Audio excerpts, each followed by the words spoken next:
So this is a small audiogram presentation for the team at BP. It's probably important at the start just to establish the difference between a podcast and an audiogram. So a podcast is an audio file. Typically, it's going to be an MP3 file, a file that can be downloaded, added to a playlist. You can subscribe to, so you get informed when the next episode becomes available.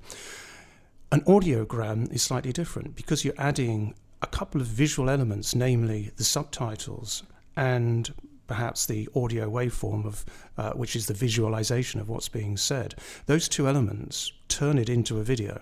So it's not an MP3 file anymore, it becomes a video, it becomes an MP4 file.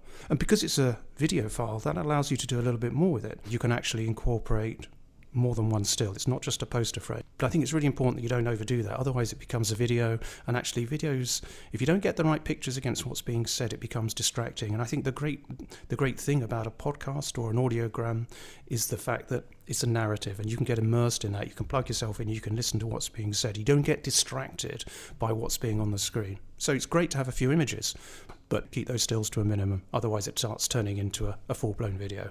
So I hope that's useful and given a little insight about the difference between a podcast and an audiogram. Thanks for listening.